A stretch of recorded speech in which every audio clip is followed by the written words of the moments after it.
মুয়াজ্জিন বলে, আল্লাহ আমি ডাকলে তো সে আমার ডাকে আসবে না, আমার কথা তো সে শুনবে না। রব বলে যে মুয়াজ্জিন তুই নিজে থেকে ডাকলে হয়তো আসবে না, আমার বান্দাদেরকে তুই আমার নামটা শুনাই দে।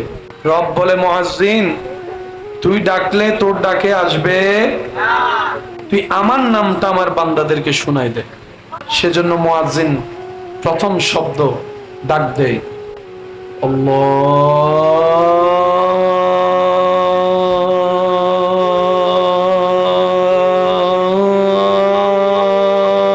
আকবার, আল্লাহু আকবার। নাম কার? বলেন নাম কার? মুয়াজ্জিন বলে আমি ডাকছি না, আল্লাহ আমাকে দিয়ে তোমাকে জান্নাতের পথে ডাকাচ্ছেন। জান্নাত দরকার কাদের? শান্তি দরকার কাদের? ইজ্জত দরকার কাদের? প্রশান্তি দরকার কাদের? সুখ দরকার কাদের? কবরের আলো হওয়া দরকার কাদের? হাসরে বাঁচার দরকার কাদের? হাসরে ইজ্জত পাওয়ার ইচ্ছা কাদের? দিবেন কে? দিবেন কে? দরকার আমাদের, কিন্তু দয়াবান নিজে থেকে ডাকতেছেন। আমাদের চাওয়া, আমাদের চাহিদা, আমাদের দরকার, ঠেকা আমাদের, দাতা আল্লাহ। হওয়া দরকার ছিল আমরাই রবের কাছে বারবার যাওয়া, কিন্তু রব আমাদের এত দয়াবান, তিনি নিজে থেকেই মুয়াজ্জিনকে দিয়ে 5 বার করে ডাকাচ্ছেন, আয় রহমত নিতে আয়, ক্ষমা নিতে আয়, রিজিক নিতে আয়, ইজ্জত নিতে আয়, সুখ নিতে আয়, শান্তি নিতে আয়, কবরের আলো নিতে আয়, হাসরের ইজ্জত নিতে আয়, গুনাহ মাফ করাতে আয়, জান্নাতের চাবিটা নিতে আয়, জান্নাতের চাবিটা নিতে আয়, জান্নাতের চাবিটা নিতে আয়। প্রথমে শুনাই দিচ্ছে নিজের নাম, যেন বান্দা মনে না করে মুয়াজ্জিন ডাকছে। মুয়াজ্জিনকে বলছে আমার নামটা শোনা, আল্লাহু আকবার, আল্লাহু আকবার। আওয়াজ দিয়ে বলেন আল্লাহু। এতগুলান রবের ভিন্ন ভিন্ন নামের জিকির থাকতে আজানের প্রথমটা আল্লাহু আকবার দিয়ে হলো কেন? সুবহানাল্লাহ দিয়ে তো হতে পারতো, মাশাআল্লাহ দিয়ে তো হতে পারতো, একটু জোরে বলেন না আলহামদুলিল্লাহ দিয়েও তো হতে পারতো। এবার সেই আজানের ডাকে যেই নামাজে সাড়া দিচ্ছেন, নামাজটা খেয়াল করে দেখেন, হাত বাঁধার সময় আল্লাহু আকবার, রুকু করার সময় আল্লাহু আকবার, সিজদায় যাওয়ার সময় আল্লাহু আকবার, জায়গায় জায়গায় সেই আল্লাহু আকবার ধ্বনিটা উচ্চারিত হচ্ছে, যেটা আজানের মধ্যে শোনা যাচ্ছে। আল্লাহু আকবার, আল্লাহ আল্লাহু আকবরের এই হিকমতটা দিলা কেন? রব বলে যে আমার বান্দাদেরকে আমি ইঙ্গিত দিয়ে দিলাম, বান্দারে নামাজ বড় নিয়ামত, এটা রূহের খোরাক, এটা জান্নাতের আলো, এটা কবরের আলো, এটা হাসরের ইজ্জত, এটা রিজিকের বরকত, এটা সম্মানের চাবি, এটা প্রশান্তির চাবি। এই নামাজটা তোকে পড়তে দিচ্ছে না যে কারণ, চাকরির কারণে নামাজ পড়তে পারিস না, ব্যবসার কারণে নামাজ পড়তে পারিস না, এটার অজুহাত ওইটার অজুহাত। আল্লাহ পাক বলে আল্লাহু আকবার, মুয়াজ্জিন আমার বান্দাদেরকে শুনাই দে, তাহলে আমার বান্দারা বুঝতে পারবে আল্লাহু আকবার, আল্লাহ সবচাইতে বড়, আল্লাহু আকবার, আল্লাহ সবচাইতে মহান, আল্লাহু আকবার, আল্লাহ সবচাইতে ইম্পর্টেন্ট। অর্থাৎ যেই কাজ আমাকে নামাজে যেতে দিচ্ছে না, সব কিছু চাইতে ইম্পর্টেন্ট হচ্ছে আমার আল্লাহর দরবারে সাড়া দেওয়া। সুবহানাল্লাহ। আমরা বুঝার চেষ্টা, আমরা ভুল ধরার চেষ্টা করি, আমরা কমতি খোঁজার চেষ্টায় বড় পারদর্শী। আমরা মানুষের বদনাম প্রচার করার ক্ষেত্রে ফেসবুক মিডিয়ার চাইতে বড় একটি ভূমিকা পালন করতে পারি।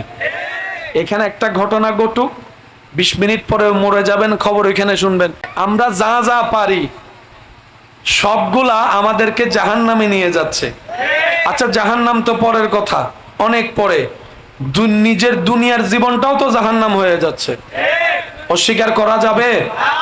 বলেন আওয়াজ দিয়ে। বাহিরে শান্তি আছে, দোকানে শান্তি, বাইরে ঘরের মধ্যে শান্তি, সামনে রুমে শান্তি, ভিতরের রুমে শান্তি, স্বামী স্ত্রী শান্তি, ভাই ভাই শান্তি, ভাই বোন শান্তি, বন্ধু বন্ধু শান্তি।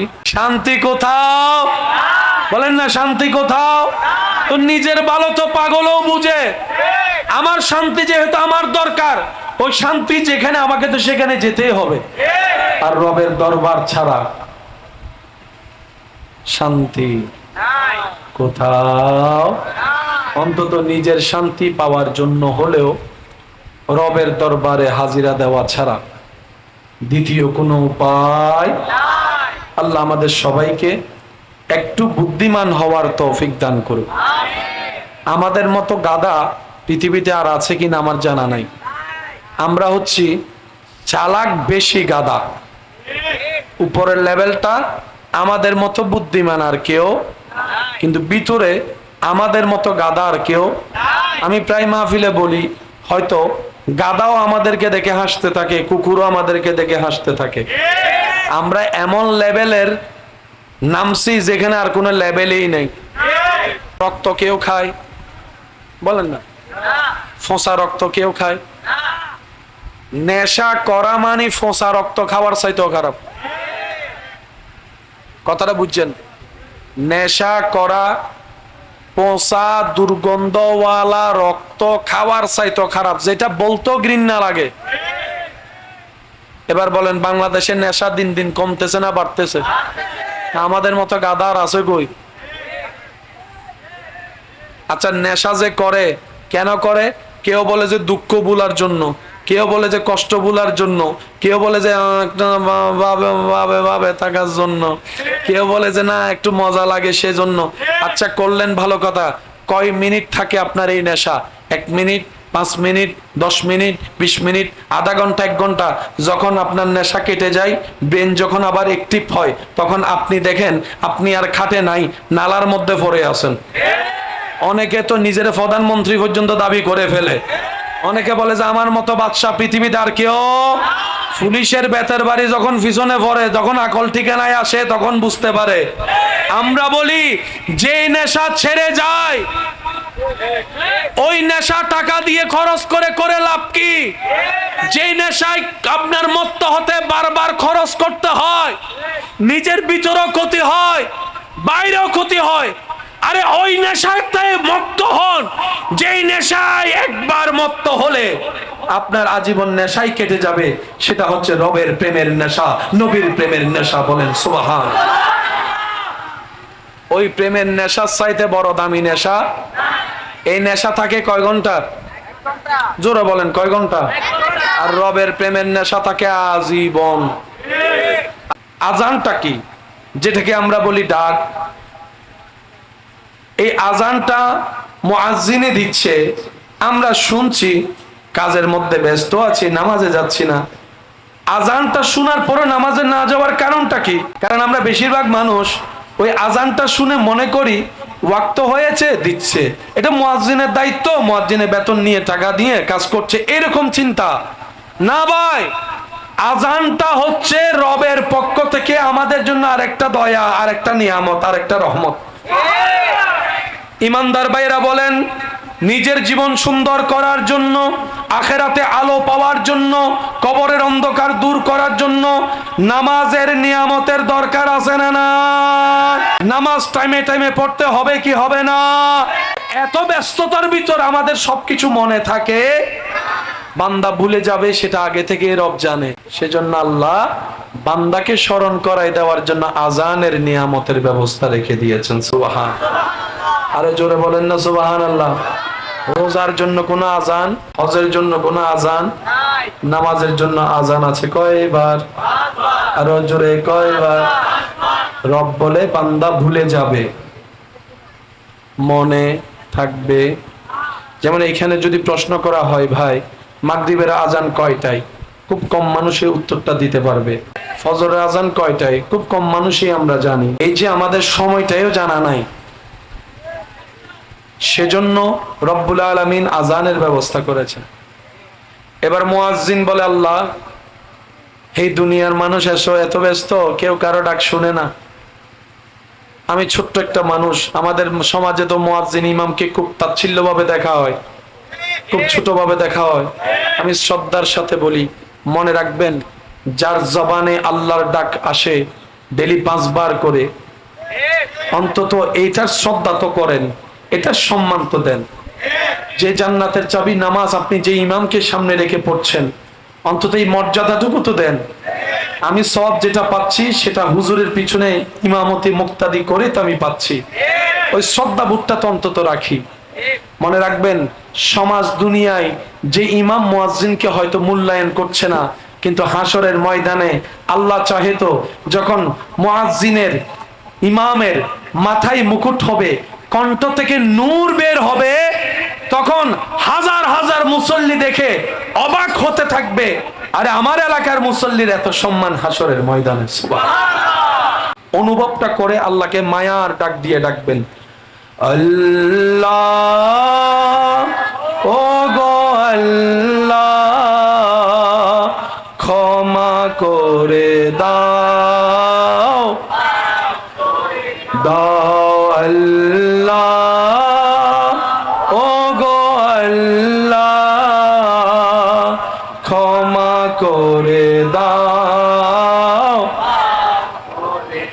জীবন মোদের যতদিন থাকিবে, সুপথে চালাও, মাফ করে দাও আল্লাহ ও গো আল্লাহ, ক্ষমা করে দাও, মাফ। মোহাব্বতের আওয়াজে একবার বলেন আমিন। আল্লাহ আমাদের সব গুনাহ তুমি মাফ করে দাও বলে আমিন। আল্লাহ আমাদের তওবাকে তুমি কবুল করো বলেন আমিন। আল্লাহ ওয়াইজ যালামু আনফুসাহুম জাউকা ফাস্তাগফিরুল্লাহ ওয়াস্তাগফার লাহুমুর রাসূল লাওয়াজাদুল্লাহ তাওয়াবার রহিমা আয়াতের নিয়ামত আল্লাহ তুমি আমাদেরকে দান করে আমাদের তওবাকে তুমি কবুল আর মঞ্জুর করো। চিৎকার দিয়ে বলেন আমিন। ইমানদার ভাই, এতটুক কথা যারা বুঝতে পেরেছি তারা একবার বলি মারহাবা। এবার ডাকছেন কে বলেন? আজানটা কি, যেটাকে আমরা বলি ডাক, এই আজানটা মুয়াজ্জিনে দিচ্ছে, আমরা শুনছি, কাজের মধ্যে ব্যস্ত আছি, নামাজে যাচ্ছি না। আজানটা শোনার পরে নামাজে না যাওয়ার কারণটা কি? কারণ আমরা বেশিরভাগ মানুষ ওই আজানটা শুনে মনে করি ওয়াক্ত হয়েছে, দিচ্ছে, এটা মুয়াজ্জিনের দায়িত্ব, মুয়াজ্জিনের বেতন নিয়ে টাকা দিয়ে কাজ করছে, এরকম চিন্তা না ভাই। আজানটা হচ্ছে রবের পক্ষ থেকে আমাদের জন্য আরেকটা দয়া, আরেকটা নিয়ামত, আরেকটা রহমত। ইমানদার ভাইরা বলেন, নিজের জীবন সুন্দর করার জন্য, আখেরাতে আলো পাওয়ার জন্য, কবরের অন্ধকার দূর করার জন্য নামাজের নিয়ামতের দরকার আছে না না? নামাজ টাইমে টাইমে পড়তে হবে কি হবে না? এত ব্যস্ততার ভিতর আমাদের সবকিছু মনে থাকে, বান্দা ভুলে যাবে সেটা আগে থেকে রব জানে। সেজন্য আল্লাহ বান্দাকে স্মরণ করাই দেওয়ার জন্য আজানের নিয়ামতের ব্যবস্থা রেখে দিয়েছেন। সুবহান, আরো জোরে বলেন না সুবহানাল্লাহ। রোজার জন্য কোনো আজান? রোজার জন্য কোনো আজান? হজের জন্য কোনো আজান? নামাজের জন্য আজান আছে কয়বার? আরো জোরে কয়বার? রব বলে বান্দা ভুলে যাবে, মনে থাকবে। যেমন এখানে যদি প্রশ্ন করা হয়, ভাই মাগরিবের আজান কয়টায়, খুব কম মানুষের উত্তরটা দিতে পারবে। ফজরের আজান কয়টায়, খুব কম মানুষই আমরা জানি। এই যে আমাদের সময়টাও জানা নাই, সেজন্য রব্বুল আলামিন আজানের ব্যবস্থা করেছেন। এবার মুয়াজ্জিন বলে, আল্লাহ এই দুনিয়ার মানুষ এসো এত ব্যস্ত, কেউ কারো ডাক শুনে না।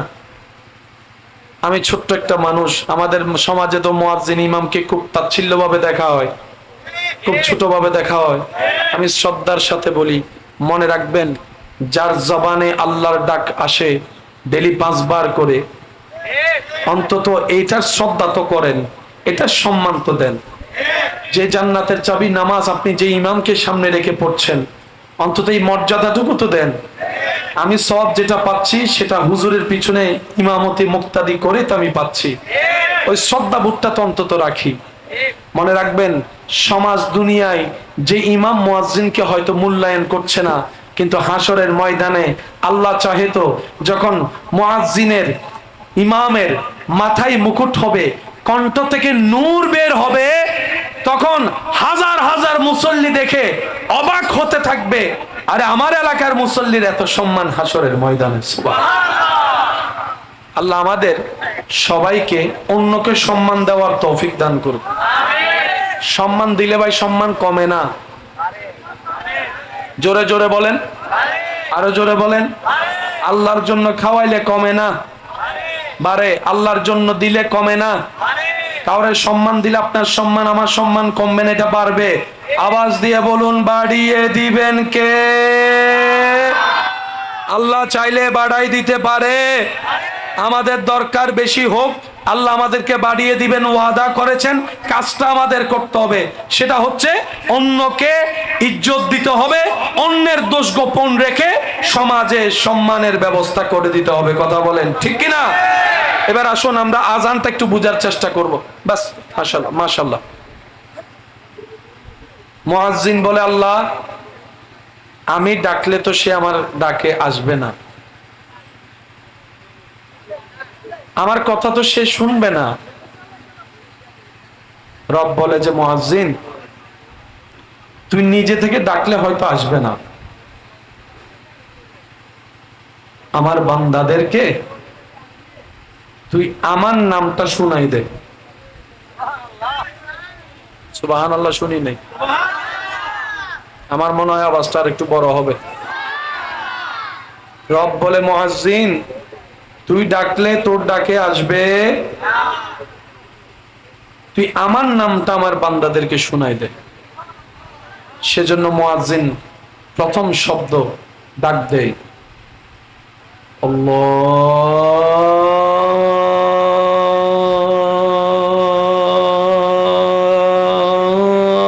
আল্লাহু আকবার, আল্লাহু আকবার।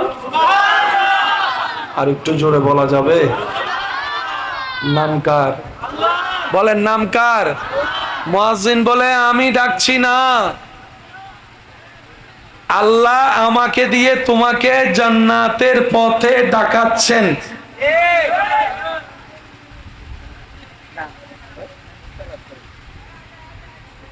মহাব্বতের আওয়াজ একবার দরুদ শরীফ পড়ি। আল্লাহুম্মা সাল্লি আলা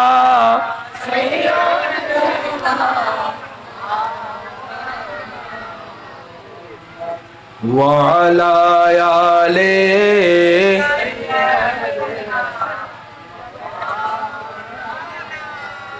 আরেকটু ইমানি আওয়াজে সবাই মিলে, আল্লাহুম্মা সাল্লি আলা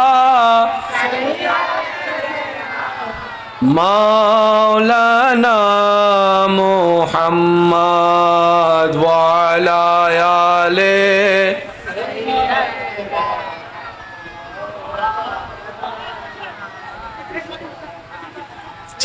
চিল্লেন না, ইশারা ইশারা ইশারা। জান্নাত দরকার কাদের? একটু বলেন। শান্তি দরকার কাদের? ইজ্জত দরকার কাদের? প্রশান্তি দরকার কাদের? সুখ দরকার কাদের? কবরের আলো হওয়া দরকার কাদের? হাসরে বাঁচার দরকার কাদের? হাসরে ইজ্জত পাওয়ার ইচ্ছা কাদের? দিবেন কে? দিবেন কে? দরকার আমাদের, কিন্তু দয়াবান নিজে থেকে ডাকতেছেন। আমাদের চাওয়া, আমাদের চাহিদা, আমাদের দরকার, ঠেকা আমাদের, দাতা আল্লাহ। হওয়া দরকার ছিল আমরাই রবের কাছে বারবার যাওয়া, কিন্তু রব আমাদের এত দয়াবান, তিনি নিজে থেকেই মুয়াজ্জিনকে দিয়ে 5 বার করে ডাকাচ্ছেন, আয় রহমত নিতে, আয় ক্ষমা নিতে, আয় রিজিক নিতে, আয় ইজ্জত নিতে, আয় সুখ নিতে, আয় শান্তি নিতে, আয় কবরের আলো নিতে, আয় হাসরের ইজ্জত নিতে, আয় গুনাহ মাফ করাতে, আয় জান্নাতের চাবিটা নিতে, আয় জান্নাতের চাবিটা নিতে, আয় জান্নাতের চাবিটা নিতে, আয়। প্রথমে শুনাই দিচ্ছে নিজের নাম, যেন বান্দা মনে না করে মুয়াজ্জিন ডাকছে। মুয়াজ্জিনকে বলছে, আমার নামটা শোনা, আল্লাহু আকবার, আল্লাহু আকবার। আওয়াজ দিয়ে বলেন আল্লাহু। এতগুলা রবের ভিন্ন ভিন্ন নামের জিকির থাকতে আজানের প্রথমটা আল্লাহু আকবার দিয়ে হলো কেন? সুবহানাল্লাহ দিয়ে তো হতে পারতো, মাশাআল্লাহ দিয়ে তো হতে পারতো, একটু জোরে বলেন না আলহামদুলিল্লাহ দিয়েও তো হতে পারতো। এবার সেই আজানের ডাকে যেই নামাজে সাড়া দিচ্ছেন, নামাজটা খেয়াল করে দেখেন, হাত বাঁধার সময় আল্লাহু আকবার, রুকু করার সময় আল্লাহু আকবার, সিজদায় যাওয়ার সময় আল্লাহু আকবার, জায়গায় জায়গায় সেই আল্লাহু আকবার ধ্বনিটা উচ্চারিত হচ্ছে, যেটা আজানের মধ্যে শোনা যাচ্ছে। আল্লাহু আকবার, আল্লাহ আল্লাহু আকবরের এই হিকমতটা দিলা কেন? রব বলে যে আমার বান্দাদেরকে আমি ইঙ্গিত দিয়ে দিলাম, বান্দারে নামাজ বড় নিয়ামত, এটা রূহের খোরাক, এটা জান্নাতের আলো, এটা কবরের আলো, এটা হাসরের ইজ্জত, এটা রিজিকের বরকত, এটা সম্মানের চাবি, এটা প্রশান্তির চাবি। এই নামাজটা তোকে পড়তে দিচ্ছে না যে যে কারণ, চাকরির কারণে নামাজ পড়তে পারিস না, ব্যবসার কারণে নামাজ পড়তে পারিস না, এটার অজুহাত ওইটার অজুহাত। আল্লাহ পাক বলে আল্লাহু আকবার মুয়াজ্জিন আমার বান্দাদেরকে শুনাই দে, তাহলে আমার বান্দারা বুঝতে পারবে আল্লাহু আকবার আল্লাহ সবচাইতে বড়, আল্লাহু আকবার আল্লাহ সবচাইতে মহান, আল্লাহু আকবার আল্লাহ সবচাইতে ইম্পর্টেন্ট। অর্থাৎ যেই কাজ আমাকে নামাজে যেতে দিচ্ছে না, সব কিছু চাইতে ইম্পর্টেন্ট হচ্ছে আমার আল্লাহর দরবারে সাড়া দেওয়া। সুবহানাল্লাহ। আমরা বুঝার চেষ্টা, বলেন না, আমরা বুঝার চেষ্টা, আমরা ভুল ধরার চেষ্টা করি। আমি শুনি নাই, একটু জোরে বলেন। আমরা কমতি খোঁজার চেষ্টায় বড় পারদর্শী। আমরা মানুষের বদনাম প্রচার করার ক্ষেত্রে ফেসবুক মিডিয়ার চাইতে বড় একটি ভূমিকা পালন করতে পারি। এখানে একটা ঘটনা ঘটুক, 20 মিনিট পরে মরে যাবেন, খবর এখানে শুনবেন, এন্ডে কি হইরে বলে, একটু জোরে বলেন না। আমরা যা যা পারি সবগুলা আমাদেরকে জাহান্নামে নিয়ে যাচ্ছে। আচ্ছা জাহান্নাম তো পরের কথা, অনেক পরে নিজের দুনিয়ার জীবনটাও তো জাহান্নাম হয়ে যাচ্ছে, অস্বীকার করা যাবে? বলেন আওয়াজ দিয়ে, বাহিরে শান্তি আছে? আমি শুনি নাই, থাকলে হ্যাঁ বলবেন, না থাকলে না বলবেন। বাহিরে শান্তি আছে, দোকানে শান্তি, বাইরে ঘরের মধ্যে শান্তি, সামনে রুমে শান্তি, ভিতরের রুমে শান্তি, স্বামী স্ত্রী শান্তি, ভাই ভাই শান্তি, ভাই বোন শান্তি, বন্ধু বন্ধু শান্তি। শান্তির মা আজিগি সিডেঙ্গা কলা হদে, শান্তির মা ওয়া হ না, সিডেঙ্গা হয়েকজন আছো তো হই পেল না। শান্তির মা, শান্তির মা, শান্তির মা রে তোয়াই নবার, শান্তির মা নিজে শান্তি তোয়ার। শান্তি কোথাও? বলেন না শান্তি কোথাও? তো নিজের ভালো তো পাগলও বুঝে, আমার শান্তি যেহেতু আমার দরকার, ওই শান্তি যেখানে আমাকে তো সেখানে যেতেই হবে। আর রবের দরবার ছাড়া শান্তি কোথাও? অন্তত নিজের শান্তি পাওয়ার জন্য হলেও রবের দরবারে হাজিরা দেওয়া ছাড়া দ্বিতীয় কোনো উপায়। আল্লাহ আমাদের সবাইকে একটু বুদ্ধিমান হওয়ার তৌফিক দান করুন। আমাদের মতো গাধা পৃথিবীতে আর আছে কিনা আমার জানা নাই। আমরা হচ্ছি চালাক বেশি গাধা, উপরের লেভেলটা আমাদের মতো বুদ্ধিমান আর কেউ, কিন্তু ভিতরে আমাদের মতো গাধা আর কেউ। আমি প্রায় মাহফিলে বলি, হয়তো গাধাও আমাদেরকে দেখে হাসতে থাকে, কুকুরও আমাদেরকে দেখে হাসতে থাকে। আমরা এমন লেভেলের নামছি যেখানে আর কোনো লেভেলই নেই। রক্ত কেউ খায়, বলেন না, ফোঁসা রক্ত কেউ খায়। নেশা করা মানে ফোঁসা রক্ত খাওয়ার চাইতেও খারাপ। কথাটা বুঝছেন? নেশা করা পচা দুর্গন্ধওয়ালা রক্ত খাওয়ার চাইতেও খারাপ, যেটা বলতেও ঘৃণা লাগে। এবার বলেন বাংলাদেশের নেশা দিন দিন কমতেছে না বাড়তেছে? আমাদের মতো গাদার আছে কই? আচ্ছা, নেশা যে করে কেন করে? কেউ বলে যে দুঃখ ভুলার জন্য, কেউ বলে যে কষ্ট ভুলার জন্য, কেউ বলে যে একটা ভাবে ভাবে ভাবে থাকার জন্য, কেউ বলে যে না একটু মজা লাগে সেজন্য। আচ্ছা, করলেন ভালো কথা। কয় মিনিট থাকে আপনার এই নেশা? 1 মিনিট, 5 মিনিট, 10 মিনিট, 20 মিনিট, আধা ঘন্টা, 1 ঘন্টা। যখন আপনার নেশা কেটে যায়, ব্রেন যখন আবার অ্যাক্টিভ হয়, তখন আপনি দেখেন আপনি আর খাটে নাই, নালার মধ্যে পড়ে আছেন। অনেকে তো নিজের প্রধানমন্ত্রী পর্যন্ত দাবি করে ফেলে। অনেকে বলে যে আমার মতো বাদশা পৃথিবীতে আর কেউ।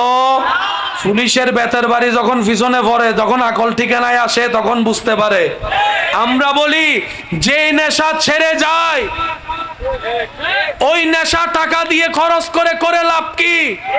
যে নেশায় আপনার মত্ত হতে বারবার খরচ করতে হয়, নিজের ভিতরেও ক্ষতি হয়, বাইরেও ক্ষতি হয়। আরে ওই নেশাতে মত্ত হন, যেই নেশায় একবার মত্ত হলে আপনার আজীবন নেশাই কেটে যাবে। সেটা হচ্ছে রবের প্রেমের নেশা, নবীর প্রেমের নেশা। বলেন সুবহান। ওই প্রেমের নেশার চাইতে বড় দামি নেশা। এই নেশা থাকে কয় ঘন্টা? জোরে বলেন, কয় ঘন্টা? আর রবের প্রেমের নেশা থাকে আজীবন। আরো জোরে। আচ্ছা আসেন, হযরত ইব্রাহিম আলাইহিস সালামকে আল্লাহ থেকে ইজাজত নিয়ে জিবরাইল আলাইহিস সালাম একবার পরীক্ষা করতে এসেছেন। আল্লাহ কেন ওনাকে খলিলুল্লাহ বলে বন্ধু বানিয়েছেন? উনি মানুষের রূপ ধরে আসলেন। ইব্রাহিম নবী তখন ওই যে মেষের পাল, ছাগলের পাল, দুব্বার পাল চড়াচ্ছেন মাঠে। আর তৎকালীন সময় বড় লোক বলা হতো তাদেরকে, যাদের মেষের পাল থাকতো বেশি, দুব্বার পাল, ছাগলের পাল থাকতো বেশি, ওটের পাল থাকতো বেশি, ওদেরকে তৎকালীন সময় বড় লোক, কোটিপতি। ইব্রাহিম নবী আপন কাজ করছেন, জিব্রাইল আমিন মানবের রূপে এক গাছতলায় নিচে বসে বসে আল্লাহ নামের জিকির করা শুরু করেছেন। সুবহানাল্লাহ। ওই জিকিরের আওয়াজ ইব্রাহিম নবীর কানের মধ্যে আসলো। ইব্রাহিম নবী ওই কাজ ফেলে আল্লাহ নামের জিকির শুনতে লাগলেন। সুবহানাল্লাহ। কিছুক্ষণ পর যখন মানবরূপী ফেরেশতা জিব্রাইল জিকির বন্ধ করে দিলেন রবের, ইব্রাহিম নবী দৌড়ায় আসলেন। এসে ওনাকে বললেন, ভাই আপনি এত সুন্দর করে আমার রবের নামের জিকির করতেছেন, শুনে মনটা শান্তি হয়ে যাচ্ছে, আর একটু করেন না? তখন জিব্রাইল ফেরেশতা হিকমতে বললেন, এতক্ষণ করেছি আমার ইচ্ছায়, এখন আপনার কথা রাখতে যদি আমার করতে হয়, আমার ফায়দা কি, আমার লাভ কি? তখন ইব্রাহিম নবী বললেন, আমার এই বিশাল ছাগলের পাল থেকে অর্ধেক আপনাকে আমি দিয়ে দিব যদি আমার রবের নামের জিকির আপনি শোনান। এবার জিব্রাইল ফেরেশতা রবের নামের জিকির শুনালেন, উনি অর্ধেক পাল দিয়ে দিলেন। কিছুক্ষণ পর জিকির বন্ধ হলো। ইব্রাহিম নবী আবার আবেদন করলেন, ভাই আরেকটু জিকির শুনান। এবার প্রশ্ন করে, এবার কি দিবেন? বলে যে বাকি অর্ধেক যা আছে সেটাও আপনার নামে করে দিব। সুবহানাল্লাহ। এবার মানবরূপী জিব্রাইল ফেরেশতা আল্লাহর নামের জিকির শুনালেন। ইব্রাহিম নবী মত্ত হয়ে, মত্ত হয়ে, পাগল হয়ে রবের নামের জিকির শুনতে শুনতে শুনতে শুনতে আত্মহারা হয়ে গেলেন। এবার দেওয়ার মতো আর কিছুই নেই। জিব্রাইল ফেরেশতা রবের জিকির করা বন্ধ করলেন। ইব্রাহিম নবী বলে, ভাই আরেকটু আরেকটু আরেকটু শুনতে চাই, আরেকটু ইচ্ছে করছে, আরেকটু রবের নামটা শুনতে চাচ্ছি ভাই। এখন জিব্রাইল ফেরেশতা বলে, প্রথম ভাগও দিলেন, দ্বিতীয় ভাগও দিলেন, দেওয়ার মতো তো এবার আপনার কাছে আর কিছু নাই। এবার আপনি আমাকে কি দিবেন যদি জিকির শোনাই? তখন ইব্রাহিম নবী, যাকে আল্লাহ খলিলুল্লাহ শান দান করেছেন, সুবহানাল্লাহ, ইব্রাহিম নবী যিনি জলিলুল কদর একজন পয়গম্বর, ওই ইব্রাহিম নবী, ওই ইব্রাহিম পয়গম্বর জিব্রাইল ফেরেশতাকে বলে, ভাই আপনার এই ছাগলগুলা চড়ানোর জন্য একজন খাদেম রাখাল তো দরকার হবে, আপনি রবের নামের জিকির শুনান, আমি ইব্রাহিম রাখাল হয়ে যেতে প্রস্তুত আছি। জিব্রাইল ফেরেশতা বলে যে বুঝা হয়ে গেছে আল্লাহ কেন আপনাকে বন্ধু ডাকছে। সুবহানাল্লাহ। আরো জোরে। আরেকবার সুবহানাল্লাহ। ছোট হইলে আমি ফগড়ত ককটেল বুমুক আছে মারি দেইম দে। আরো জোরে বলেন, আরো জোরে বলেন, ফুল ভলিউমে একবার বলেন সুবহানাল্লাহ। আরেকটু জোরে বলেন মারহাবা। জিব্রাইল ফেরেশতা বলে, আমি বুঝতে পারলাম এবার আল্লাহ কেন আপনাকে বন্ধু ডাকছে। আপনার জিনিস আপনি রাখেন, আমি মানুষ না, আমি জিব্রাইল ফেরেশতা এসেছি। সুবহানাল্লাহ। মনে রাখবেন এই প্রেমের কোনো শেষ বলেন এই প্রেমের শেষ? কষ্ট না নিলে একটা কথা বলি, যদি অনুমতি দেন, অনুমতি দিতে চাইলে বলেন মারহাবা। দুনিয়ার প্রেম শেষ করে দেয়, নিঃশেষ করে দেয়, ধ্বংস করে দেয়, তিলে তিলে ক্যান্সারের মতো ভিতর খেয়ে জাজরা করে দেয়। শান্তির জগতে আগুন লাগায়, শান্তির ঘর পুরাই দেয়। একটু ঠান্ডা মাথায় ক্যালকুলেশন করলেই আমার কথা বুঝতে পারবেন। চতুর্দিকে একটু চোখ খোলা রেখে যদি দেখেন, দুনিয়ার ভালোবাসা মানুষকে শেষ করে দেয়, নিঃশেষ করে দেয়।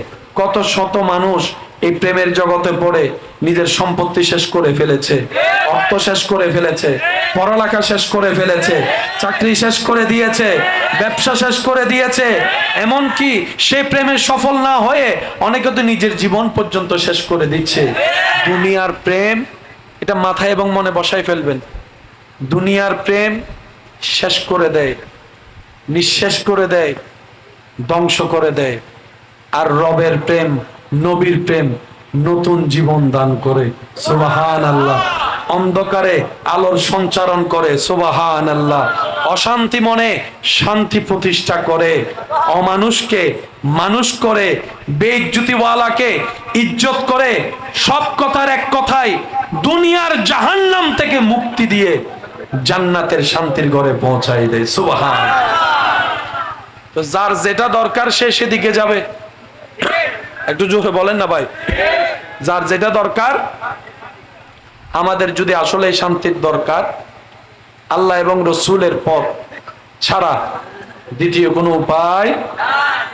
এবার আওয়াজ দিয়ে বলেন, সব বিশ্ব জাহান ভালোবাসে কাকে? কাকে ভালোবাসে? খোঁজে কাকে? তালাশ করে কাকে? চাই কাকে? সব সৃষ্টি যে স্রষ্টাকে চায়। সুবহানাল্লাহ বলি। সব সৃষ্টি যে স্রষ্টার প্রশংসায় বেবুর, সেই রব যার প্রশংসা করেন হরদম, তিনি আপনার আমার নবী রহমাতুল লিল আলামিন। একটু জোরে বলেন। একটা কথা মাথায় রাখবেন ভাই, কোরআন হাদিস পড়া এক জিনিস, বুঝা এক জিনিস। আমার ভাইজান আলোচনার মধ্যে খেদমত নিবেদন করেছেন, আমরা পড়ার মধ্যে থাকি, বুঝার চেষ্টা, বলেন না, বুঝার চেষ্টা।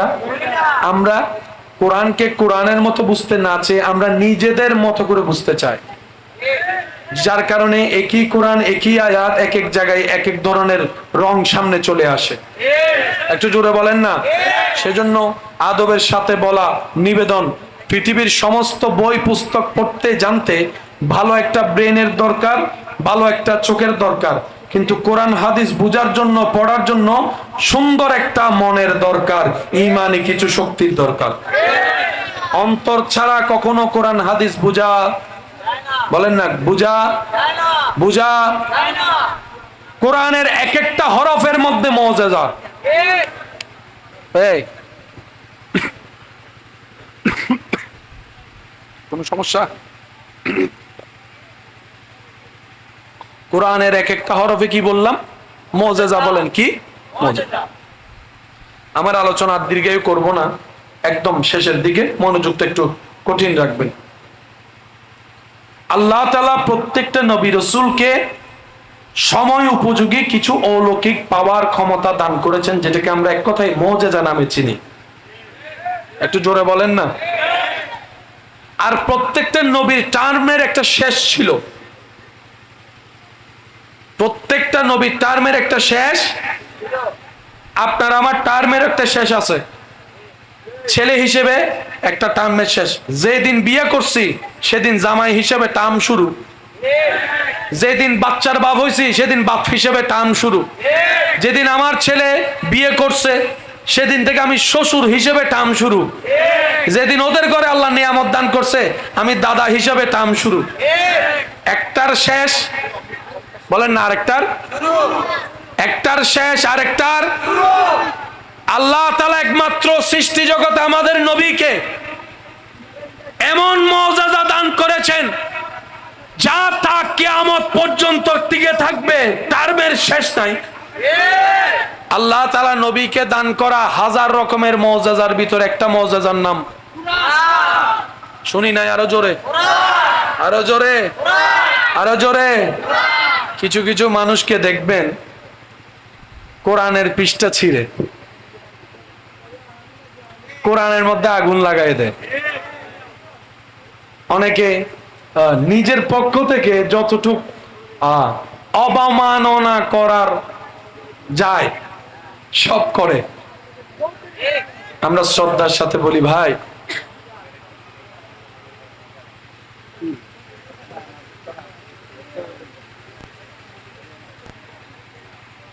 একবার বলি আলহামদুলিল্লাহ।